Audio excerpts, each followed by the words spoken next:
Most people think that retirement visas are only suitable for pensioners over 65, but they would be wrong. While these programs are often known as retirement visas, in reality, many accept forms of passive income beyond pensions. Rental property income, dividend portfolios, investment interest, even royalties can qualify you in several countries, although each has its own rules about what counts. In this video, I'm going to cover 10 retirement residency visa programs, from those that offer EU second citizenship routes to those with flexible permanent residency options. For each one, I'll walk you through the income thresholds, timelines to citizenship or permanent residency, and other important requirements. And where possible, I've converted local currency amounts into US dollars to make them more universal. But exchange rates do fluctuate, so you'll need to verify the exact amounts when you decide to apply.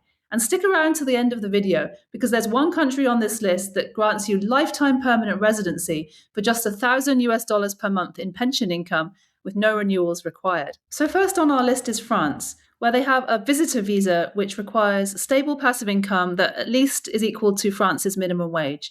So for 2026, that's around 1,440 euros per month, or around 1,700 US dollars, or roughly 20,000 US dollars, or the equivalent of, every year for a single applicant. And if you want to bring your spouse or dependent child, then expect to add about 50% of this for the spouse and 30% per child. Although France does assess this on a case-by-case basis rather than using a strict percentage formula. In terms of income type, France accepts pensions, investment income, rental income, and substantial savings as qualifying resources. The key here is really to show that you can support yourself without working in France, and that includes remote work. You'll also need to have proof of accommodation and comprehensive health insurance. So the application is a two-stage process. First off, you apply for the long-stay visitor visa at your nearest French consulate in your home country. And once that's approved, you can enter France and you can either validate your visa online or you can apply for your residence card with the local authorities. And this initial permit is typically valid for 1 year and it's renewable annually. After you've been a resident for 5 years legally, then you can apply for a 10-year permanent residency card. And you can also apply for French citizenship at that same 5-year mark. But keep in mind that France recently tightened up the requirements for citizenship.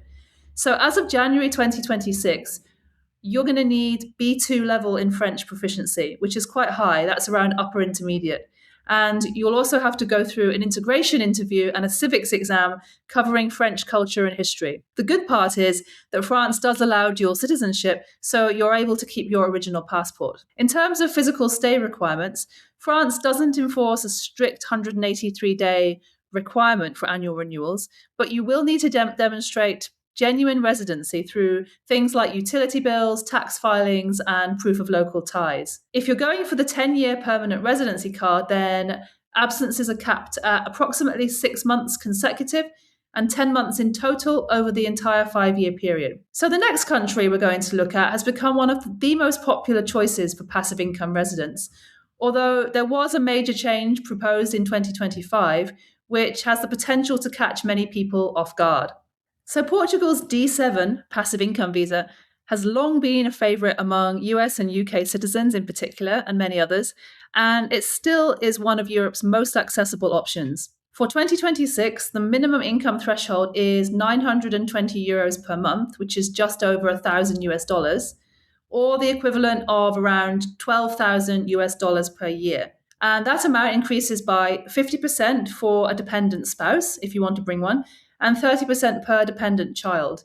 But keep in mind that although this is the legally stated minimum, most successful D7 applications do show proof of income above this threshold. Basically, the more income you have, the stronger your D7 application will be. And qualifying income types include pensions, rental yields, dividends, interest, and royalties.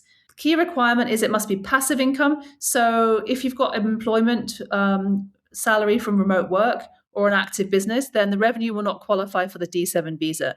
And if that's your case, you should look at Portugal's separate D8 visa, also known as the digital nomad visa, which has a slightly different set of requirements. The great thing about Portugal is that once you convert your visa into your residency permit, you're actually allowed to work locally. which gives you significantly more flexibility than many other passive income residency programs around the world. The application is a two-stage process, just like France. So first off, you apply for the initial D7 visa at your nearest Portuguese consulate in your citizenship country. And once you've got that, you can use this visa to enter Portugal, attend an appointment with IMA, which is the immigration authority, at which point you'll receive your residency permit. And this is typically valid for 2 years, and it's renewable every 3 years after that.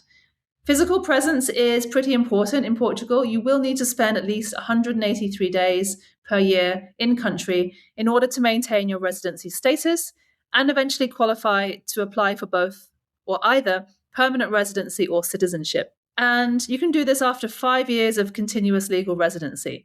So both permanent residency and citizenship require Portuguese level of A2, so A2 level proficiency in Portuguese. Keep in mind that if citizenship is your end goal, there's actually a proposal going through Parliament right now to extend the citizenship timeline from 5 years to 10 years for most applicants, which may pass into law later in 2026. And this is something to monitor closely if you're considering this route.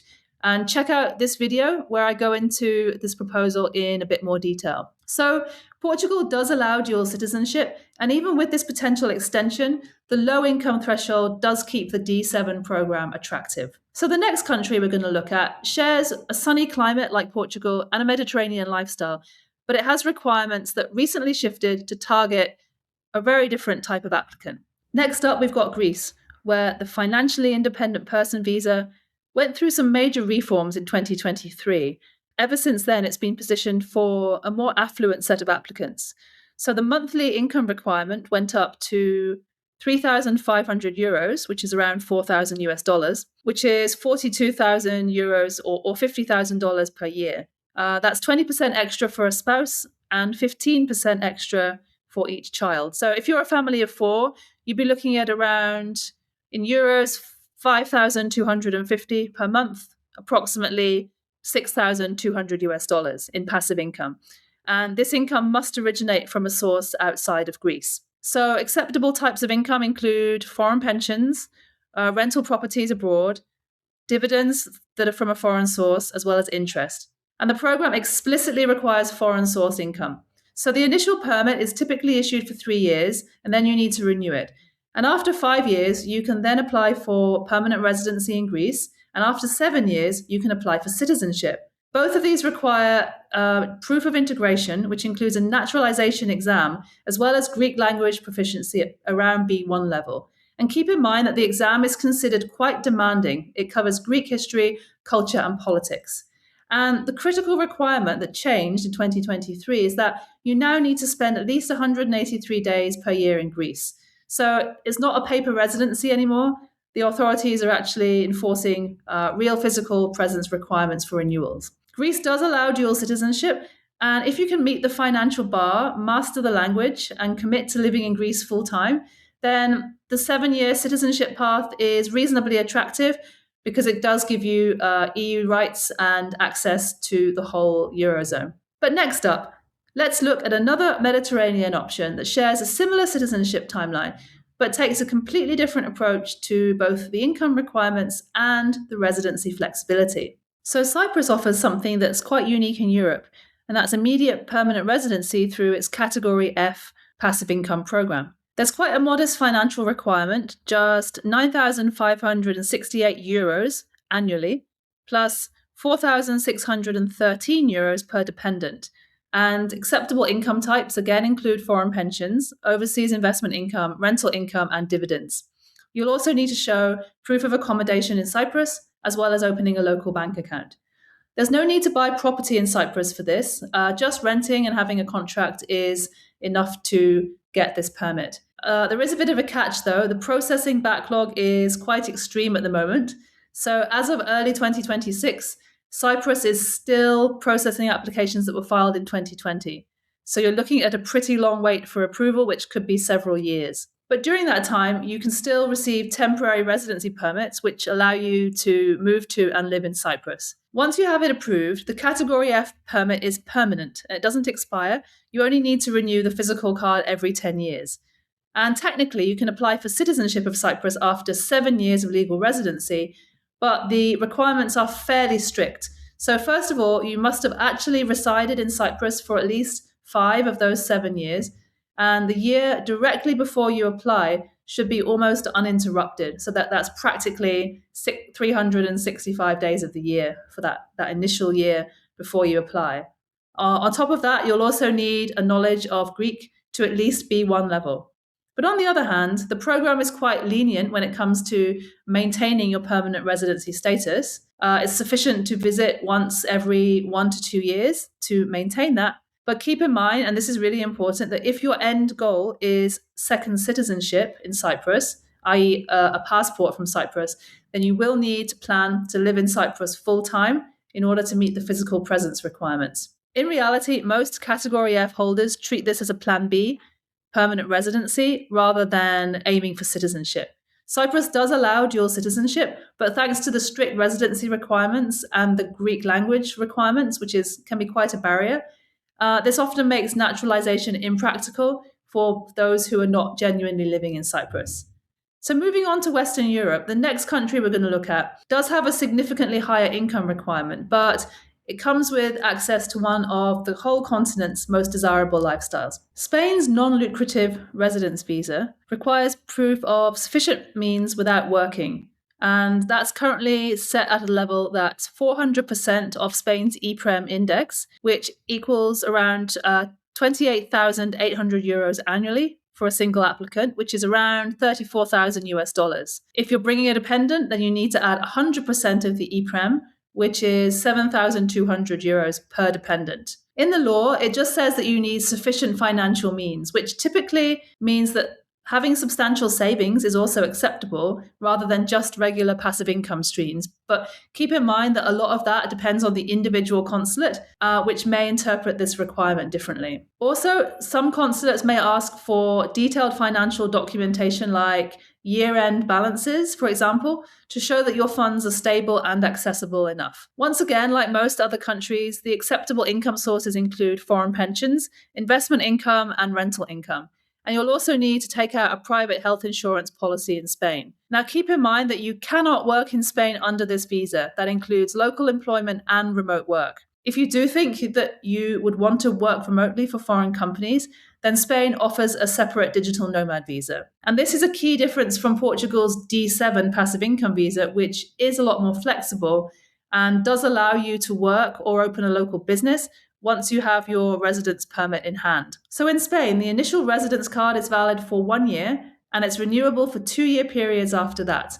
And then after you've been there and resident for 5 years, you can apply for permanent residency. Make sure that you spend at least 183 days per year in Spain, otherwise you risk not being able to renew your residency. In terms of citizenship, the timeline is quite long, it's 10 years, and you need to be proficient in Spanish at A2 level and pass a cultural knowledge exam. And the major drawback here is that Spain currently does not allow dual citizenship for US or UK nationals.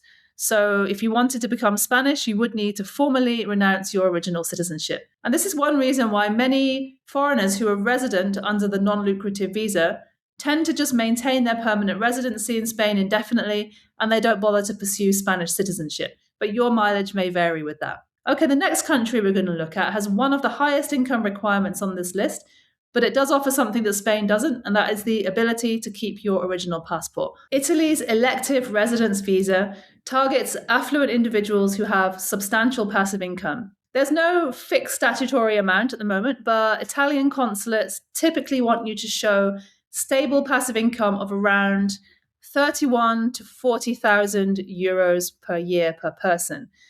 Potentially 62,000 euros for a couple, and that depends on the consulate. So this is kind of an unofficial benchmark rather than a legal requirement.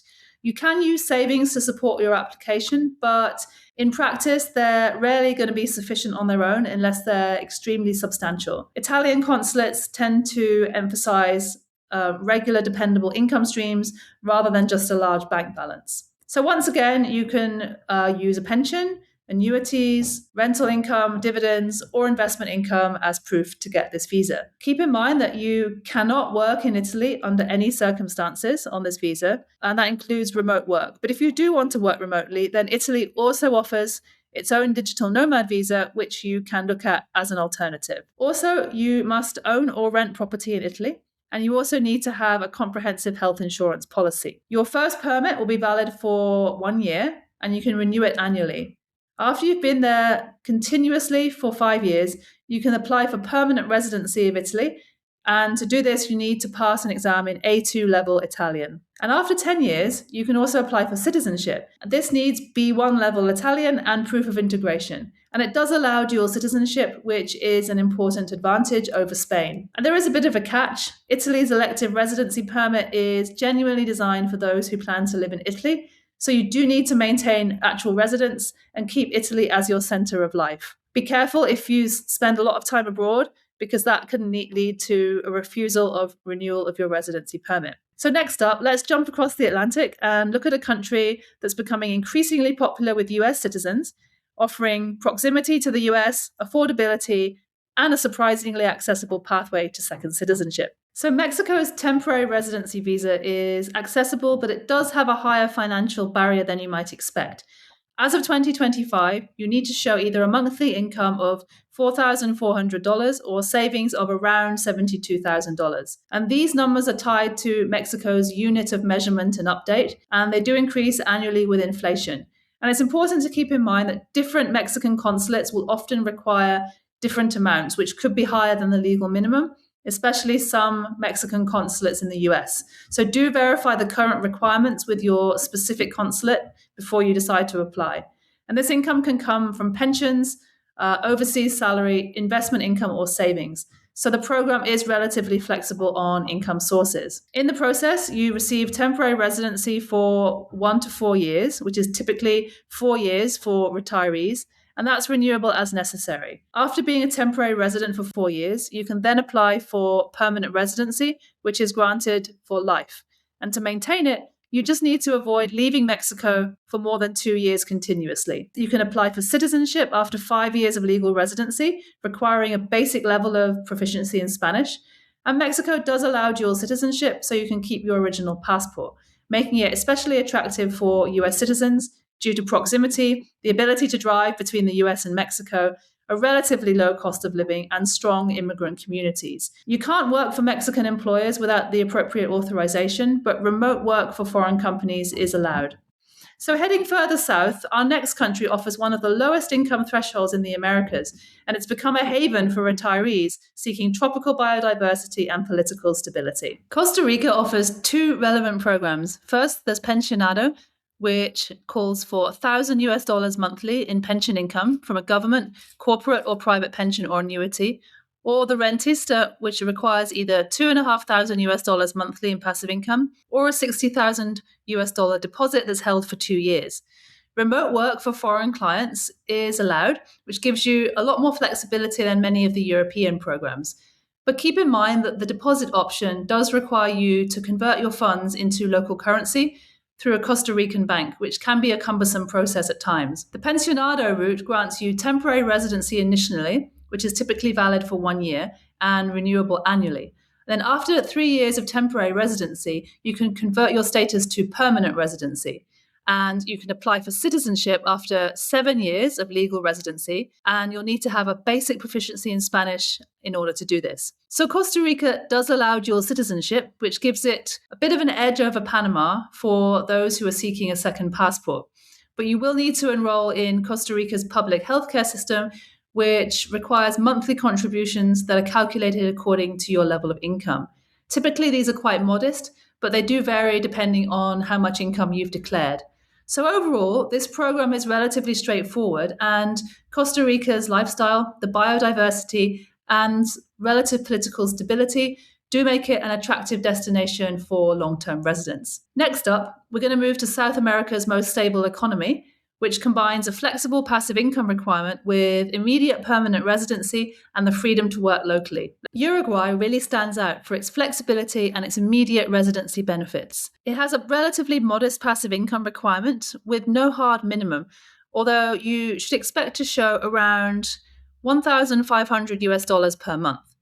The program accepts income from pensions, rentals, dividends, and investment returns.